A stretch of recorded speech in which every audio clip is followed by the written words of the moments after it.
Amém. A graça e a paz do Senhor Jesus, irmãos. Deus te abençoe, uma boa noite a todos. Quero convidar você a pegar a sua Bíblia. Hoje é o terceiro domingo do Advento. O pastor já tem ministrado sobre esse assunto nos 2 últimos domingos. E hoje o nosso tema sobre o Natal é esperança. E eu quero convidar você a abrir a sua Bíblia em Lucas capítulo 1. E vamos ler do 46 ao 55. Lucas capítulo 1, a partir do 46. Você que está com o smartphone, nossa versão é revista e atualizada. Aí no seu aplicativo você pode achar para você poder acompanhar. Lucas 1, de 46 a 55. Eu vou ler, você acompanha, vou pedir para você ler o 55 junto comigo. Diz assim: Então disse Maria, a minha alma engrandece ao Senhor e meu espírito se alegrou em Deus, meu Salvador, porque contemplou na humildade da sua serva, pois desde agora todas as gerações me considerarão bem-aventurada, porque o poderoso me fez grandes coisas, santo é o seu nome. A sua misericórdia vai de geração em geração sobre os que o temem. Agiu com o seu braço valorosamente, dispersou os que no coração alimentavam pensamentos soberbos. Derribou do seu trono os poderosos, exaltou os humildes. Encheu de bens os famintos e despediu vazios os ricos. Amparou a Israel, seu servo, a fim de lembrar-se da sua misericórdia. Vamos ler juntos agora? A favor de Abraão e de sua descendência para sempre, como prometera aos nossos pais. Agora abre Mateus capítulo 1, apenas um versículo. Mateus capítulo 1, inclusive semana passada nós lemos este versículo, né, na mensagem. Mateus 1, versículo 17. Mateus 1, 17. Vamos ler juntos também? De sorte que todas as gerações, desde Abraão até Davi, são 14, desde Davi até o exílio na Babilônia, 14, e desde o exílio na Babilônia até Cristo, 14. Dentro desse assunto, esperança, eu quero falar um pouquinho sobre o Deus que cumpre promessas. Você pode repetir isso comigo? O meu Deus cumpre as suas promessas. Hoje na escola dominical, né, foi a nossa última aula em classe separada. Semana que vem começa os ciclos, né, de classe única, né? E nós conversávamos hoje na classe família sobre o Natal. E a gente estava falando sobre a importância de voltarmos ao centro do que é o Natal, que é a celebração do nascimento de Jesus. Não é? Infelizmente, nós cristãos muitas vezes vamos no fluxo da cultura do mundo, amados. E na correria do dia a dia, dos nossos muitos afazeres, nós acabamos tratando o Natal como apenas mais um feriado, ou apenas mais uma oportunidade de o almoço em família, a ceia em família, né? É apenas mais uma festa. E a gente trata o nascimento de Jesus, influenciados pela cultura, pelo estresse, pela correria, pelo desejo de acabar logo o ano, né? A gente acaba tratando o nascimento de Jesus como um dos aspectos do Natal. Quando, na verdade, o nascimento de Jesus é a única coisa que importa no Natal.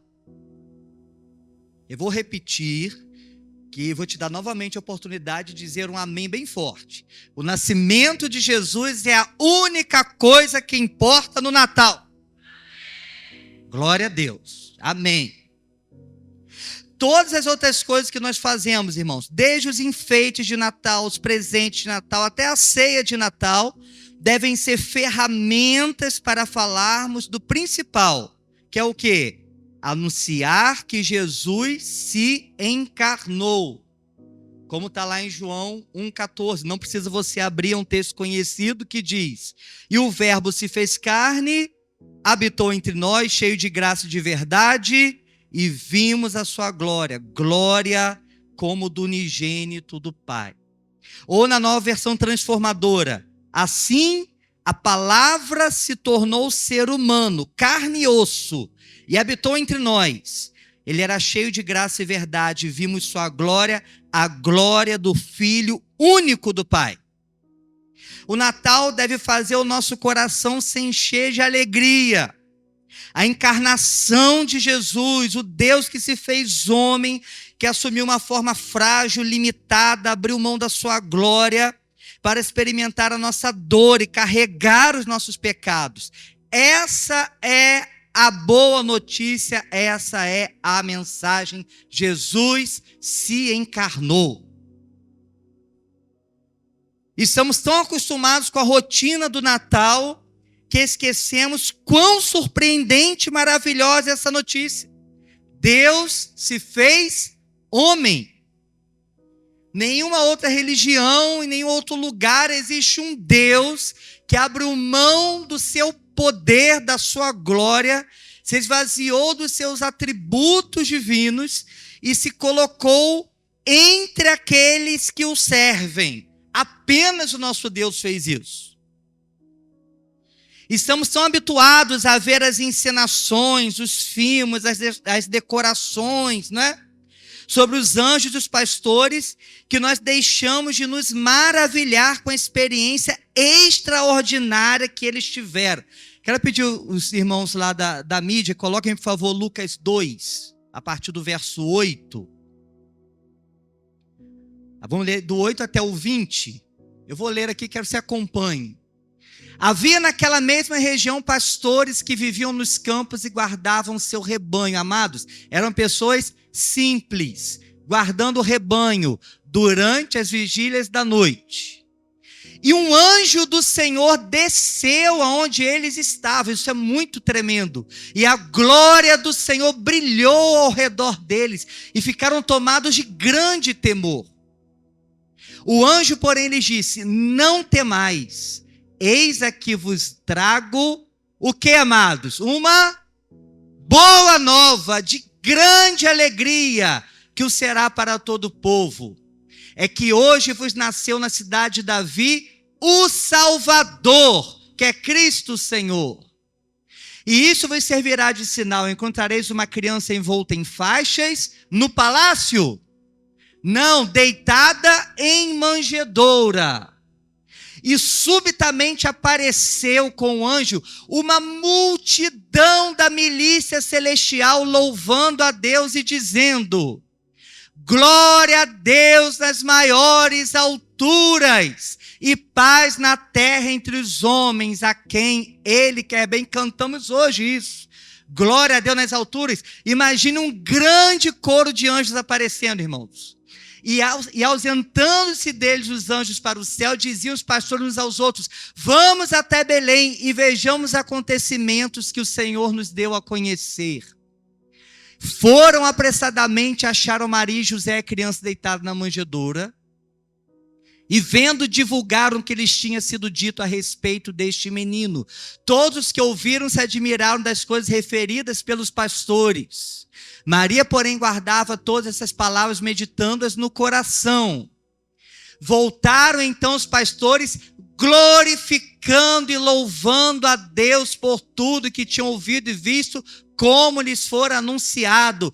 Que coisa tremenda, irmãos! Você e eu devemos ter a mesma alegria e empolgação desses pastores. Nós precisamos realmente dessa explosão de alegria no coração. E quando lembrar do Natal, dizer: glória a Deus! Aleluia! O Senhor veio até nós. O Natal não é algo comum. O Natal não é um feriado qualquer. O Natal não é o feriado da família. Não é. O Natal é o momento de bradar a plenos pulmões que o Salvador da humanidade veio até nós, viveu entre nós, morreu por nós e ressuscitou. Ele nos amou a ponto de vir até nós. Porque Deus fez o quê? Amou o mundo, que deu seu Filho unigênito.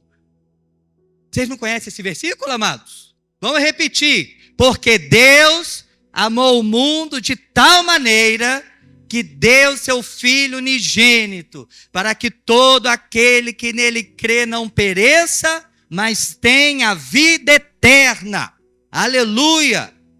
Essa maravilhosa notícia, esse acontecimento extraordinário, irmãos, não podemos nos habituar com isso. Como assim, Rafael? Imagine que você conhece uma pessoa em algum lugar, no seu trabalho, na faculdade, na escola, enfim. E aí você descobre que essa pessoa é uma pessoa que tem muitas posses, tem dinheiro. E a pessoa fala assim, vamos na minha casa para a gente bater um papo, almoça comigo, e você vai. Chega lá uma mansão, com colunas, com aquelas portas gigantes, cheio de quartos, com vários banheiros, com torneiras douradas, com uma piscina muito grande, com um quintal imenso, parece ser uma floresta. Como você vai ficar no primeiro dia que você for lá? De boca aberta, né? Agora imagine que você vá lá 3 vezes por semana. 2 meses depois, você vai continuar de boca aberta? Você já acostumou. A gente fala tanto João 3,16... A gente fala tanto que os anjos apareceram para os pastores, a gente fala tanto que Deus se encarnou, que isso virou uma coisa normal para a gente. Não é normal, é extraordinário, querido. Fala a pessoa do seu lado, é algo extraordinário, fala para ele. Não podemos perder de vista que o Natal é algo extraordinário. Temos que nos alegrar de uma maneira muito grande com essa notícia. E esse acontecimento extraordinário não foi de repente ou por acaso. Desde a fundação do mundo, desde a criação, Deus decidiu que isso aconteceria. Apocalipse 13, versículo 8, diz que Jesus, o Cordeiro, foi morto quando?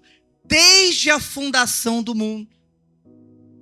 O Senhor saberia que o homem ia cair e proveu a salvação antes de criar. Olha que coisa louca, né? Mas é o que diz Apocalipse. O Cordeiro que foi morto antes da fundação do mundo, ou desde a fundação do mundo. Quando o homem caiu, pecou no Éden, o Senhor disse o que para a serpente? O descendente da mulher lhe ferirá a cabeça. Está em Gênesis 3,15. Quem era esse descendente da mulher que feriria a cabeça da serpente? Jesus. Cerca de 4.000 anos antes de Jesus nascer. Já estava planejado, já estava organizado. Paulo fala em Gálatas 4,4 que Jesus nasceu na plenitude do tempo. Deus enviou seu filho, nascido de mulher, nascido sob a lei. Jesus não nasceu numa data aleatória, que deu na telha, e Deus falou, vai logo, dá. Filho, desça, o pai falou, né? Não, acho que tá bom. Não, foi uma data certa, preparada, planejada, plenitude, totalidade, o tempo exato. Na plenitude do tempo, o nascimento de Jesus foi projetado, planejado, pensado, profetizado. Mas quanto tempo levou para esta promessa se concretizar? E para se cumprir o plano de Deus. Quanto tempo levou para Deus realizar aquilo que Ele prometeu? Timothy Keller, no livro O Natal Escondido, ele fala uma coisa muito interessante. Ele nos lembra que a promessa sobre Jesus foi feita, sabe a quem? A Abraão. Gênesis 12, versículo 3. Em ti serão benditas o quê? Todas as famílias da terra. O que Deus estava querendo dizer para Abraão? Quando que se cumpriu essa promessa? Em Jesus.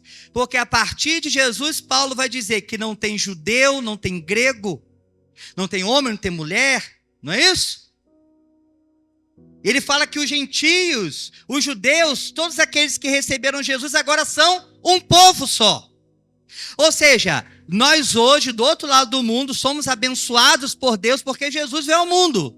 A promessa de Deus a Abraão, que todas as famílias seriam benditas por causa dele, é através do seu descendente, que é Jesus.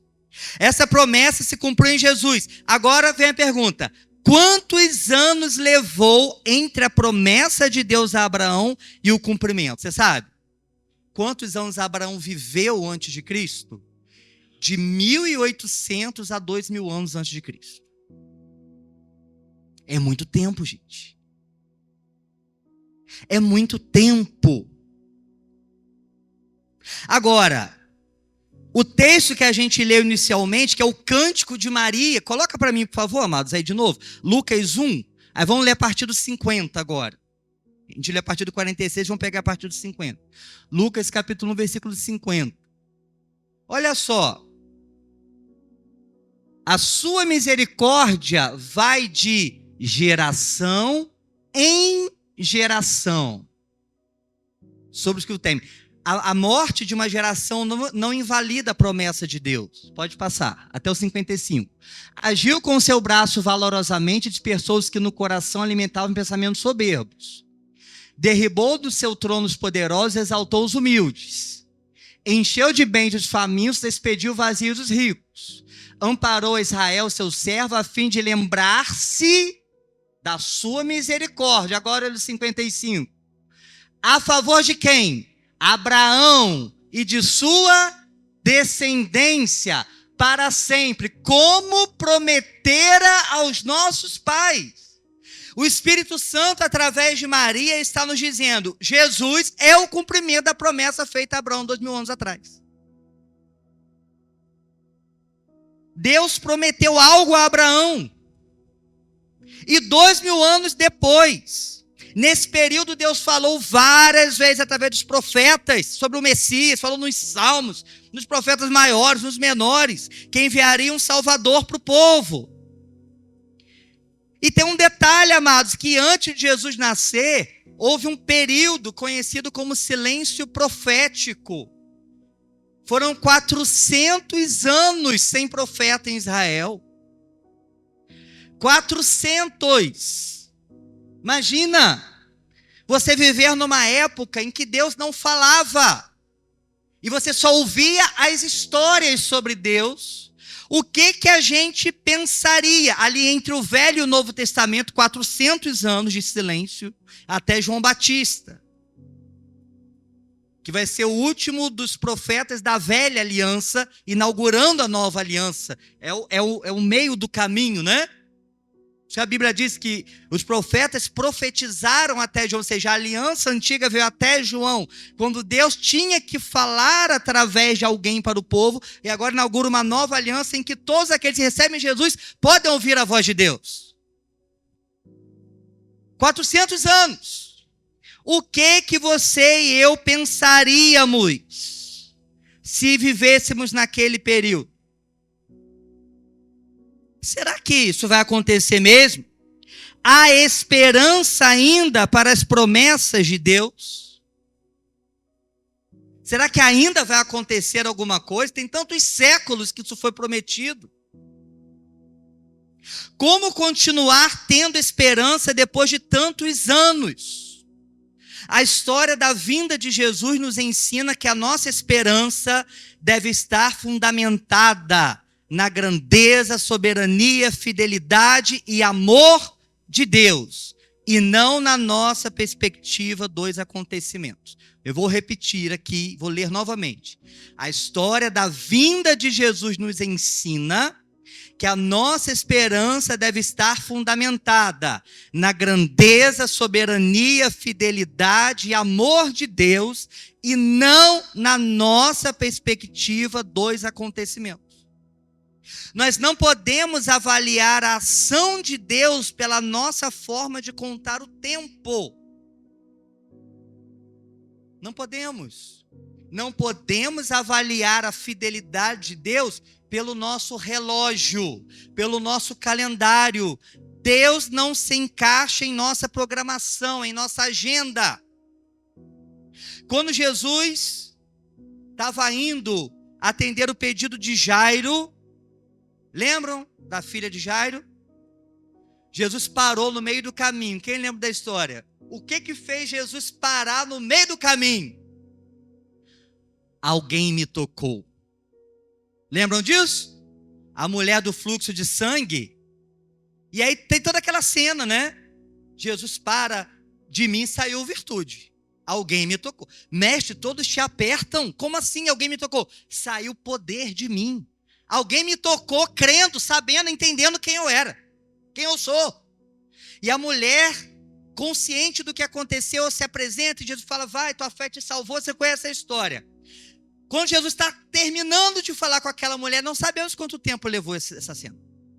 Mas chega alguém e fala para Jairo, não incomodes mais o mestre, sua filha está morta. E aí Jesus não responde ao mensageiro. Por que você está falando isso? Você não sabe de nada? Fica na sua. Jesus não se justifica para a multidão. Não, eu estava indo lá, mas eu tive que parar aqui, né?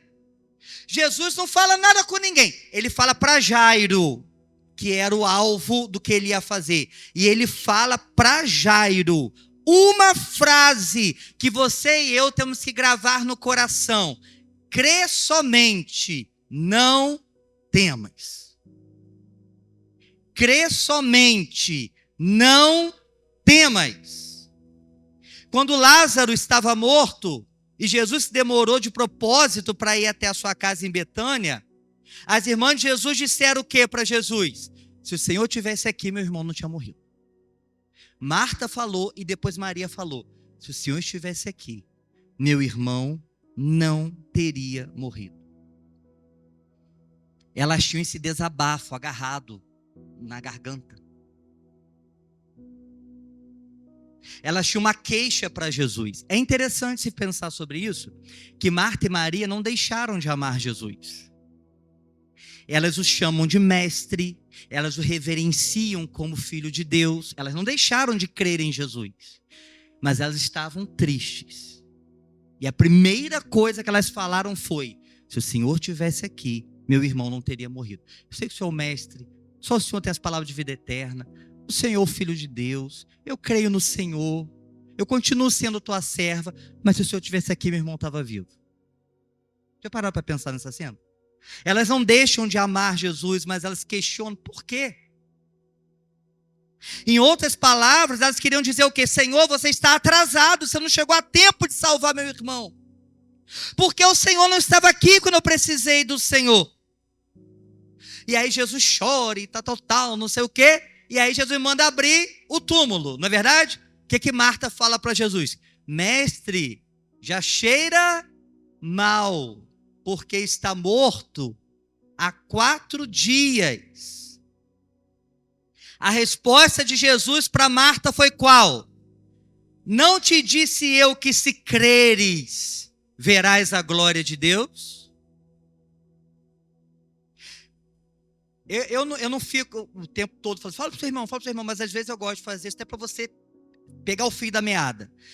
Vira a pessoa do seu lado e vai falar essas duas coisas. Primeiro, fala assim, crê somente, não temas. Agora fala assim, se creres, verás a glória de Deus. É interessante que tanto para Jairo quanto para Marta, a palavra de Jesus foi, tenha fé. Na hora que aquilo parecia impossível, tua filha está morta, meu irmão está morto há 4 dias. A palavra do mestre foi, confia, espera um pouco, tenha fé. Confia em mim, acredite nas minhas promessas, permaneça firme comigo, porque eu não falharei em cumprir tudo aquilo que eu prometi. Aguarde. Da mesma maneira que Jesus nasceu de uma forma completamente inesperada, Jesus nasceu de uma forma totalmente imprevisível, numa manjedoura. Numa família simples, longe do centro religioso de Israel, longe dos mestres da lei, longe dos palácios. Muitas vezes você e eu estamos esperando que Deus faça algo de uma determinada forma e não é isso que Deus está planejando fazer. Eles esperavam o Messias numa manjedoura, irmãos? Lembra de Natanael? Quando ele foi chamado para ver Jesus, mas pode ser alguma coisa boa de Nazaré? Lembra dos mestres da lei? Todo mundo sabe que o Messias não virá da Galileia, lá de Nazaré. Isso é um absurdo. Sabiam que Jesus tinha nascido em Belém? Não saíam do meio deles. E às vezes a gente está igual essas pessoas, esperando que Deus faça algo de um jeito que Ele não vai fazer daquele jeito. Ou esperando que Deus faça algo num prazo que não é o prazo de Deus. 2000 anos de Abraão para Jesus. A promessa não falhou. Nós criamos expectativas de milagres, criamos expectativas de acontecimentos, criamos expectativa de intervenções divinas, de um jeito específico que nós imaginamos na nossa cabeça, e quando as coisas não ocorrem como pensamos, nós nos frustramos com as promessas de Deus, como se Ele tivesse que andar no nosso ritmo. Esse é o Deus que não é o Senhor Jesus, que infelizmente engana muitos cristãos hoje em dia. Porque tudo no mundo, irmãos, a estratégia de Satanás não mudou. Quando ele manda o homem, convence a mulher, e por consequência o homem a comer do fruto proibido, ele estava tirando o foco deles de Deus e colocando o foco neles. Satanás continua fazendo a mesma coisa. O foco deste mundo está no próprio umbigo. E infelizmente a gente traz isso para o reino de Deus e quer que Deus trabalhe no nosso ritmo, no nosso relógio.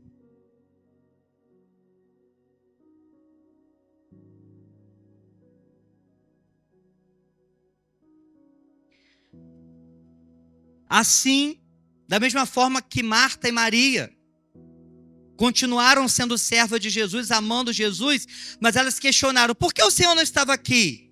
A gente também continua servindo ao Senhor. A gente não abandona o Senhor, mas a gente questiona, por que o Senhor não me atendeu? Mesmo que a gente não verbalize, lá no fundo do nosso coração tem essa pergunta, por que o Senhor não me atende? Mas eu quero te dar a boa notícia esta noite. O Natal é a lembrança de que Ele é o Deus que cumpre as suas promessas, não importa o tempo. Amém, queridos? O outro texto que a gente leu no início foi Mateus 1,17. Coloca lá, amados, Mateus 1,17, por favor. Quando fala no final da genealogia de Jesus, de sorte que todas as gerações, desde Abraão até Davi, são 14, desde Davi até o exílio na Babilônia, 14, e desde Elias na Babilônia até Cristo, 14. Mateus está ressaltando que, embora pareça demorado, embora pareça que ele não está ouvindo, ele está no controle da história. Deus está contando o tempo da forma dele, do jeito dele, que você e eu não entendemos. Quem conheceu a mente do Senhor? Quem o instruiu para que ele soubesse de alguma coisa? Ó, profundidade da riqueza, tanto do conhecimento quanto da sabedoria de Deus. Lembra de Romanos 11? Lá no finalzinho? O Senhor está contando o tempo do jeito dele. Ele está no controle. Os blocos de 14 gerações nos mostram que a data do nascimento de Jesus não foi aleatória, irmãos. Ela foi planejada nos mínimos detalhes. Deus, o Pai, planejou aquele dia nos mínimos detalhes. Foram 14 gerações. 14 gerações. 14 gerações. Não foi à toa, não foi aleatório. Esse versículo nos mostra como Deus é fiel, como Deus é soberano sobre todas as coisas. O Senhor prometeu muitas coisas para nós. Ele prometeu que estaria com você todos os dias até que Ele volte. Amém? Ele prometeu que te consolaria com a presença do Espírito Santo. Ele prometeu que esse Espírito habitaria em todo aquele que crê. Ele prometeu que ouviria as suas orações e que responderia ao seu clamor. Ele prometeu que se nós pedíssemos ao Pai alguma coisa em seu nome, Ele nos atenderia. Ele prometeu que nos ajudaria a vencer as tentações. Ele prometeu que nos daria autoridade para expulsar demônios e para curar enfermos. Ele prometeu que a família que teme ao Senhor será abençoada. Ele prometeu que apesar das aflições deste mundo, nós temos que ter bom ânimo, porque Ele venceu o mundo.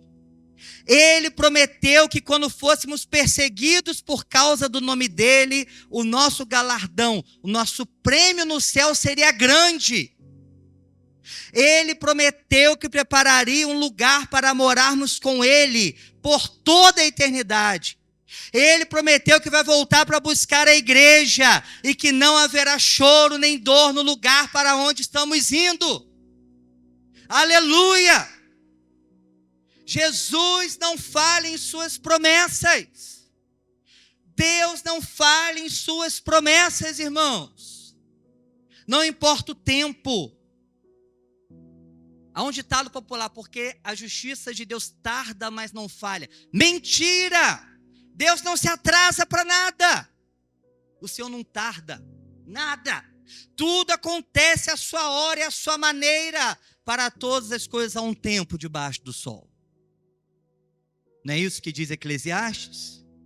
E caminhando para o fim, queridos, abra lá em Hebreus capítulo 2, 17 e 18.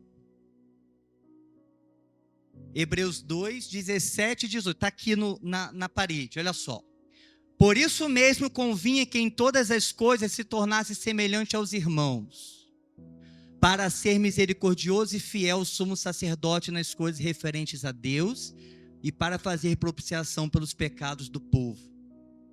Pois naquilo que ele mesmo sofreu, tendo sido tentado, é poderoso para socorrer os que são tentados. Você não precisa me responder, não. Responde para você mesmo. Já se sentiu solitário? Jesus também. Já se sentiu traído? Jesus também. Já foi abandonado? Jesus também. Já sentiu dor física? Jesus também. Já fez uma oração que o Pai disse não? Jesus também.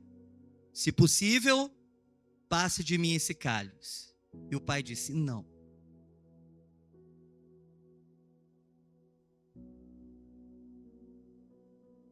Ele sabe o que é sofrer. A Bíblia diz que Ele sabe o que é padecer.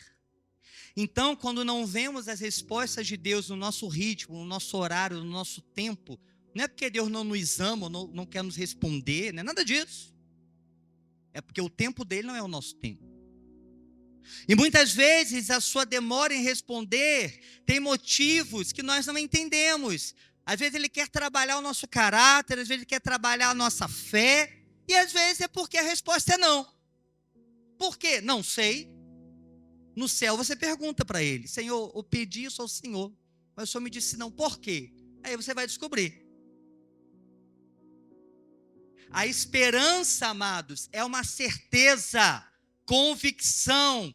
Um Natal de esperança é um Natal que eu penso, que coisa gloriosa foi Deus se fazer homem para viver entre nós, experimentar a vida humana e se compadecer de nós, que coisa tremenda. E embora todos achassem aquilo esquisito, porque Ele não nasceu num palácio, embora muitos tivessem perdido a esperança, Ele cumpriu a promessa dEle, e do mesmo jeito Ele vai cumprir as promessas para mim.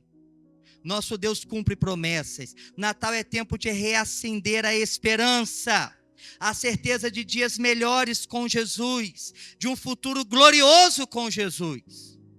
Então, querido, seja cheio de esperança, seja cheio de convicção, seja cheio de fé. Jesus veio ao mundo, se fez homem, viveu a nossa dor, morreu para nos salvar. Ele nasceu e viveu entre nós. Aleluia! Amém, amados?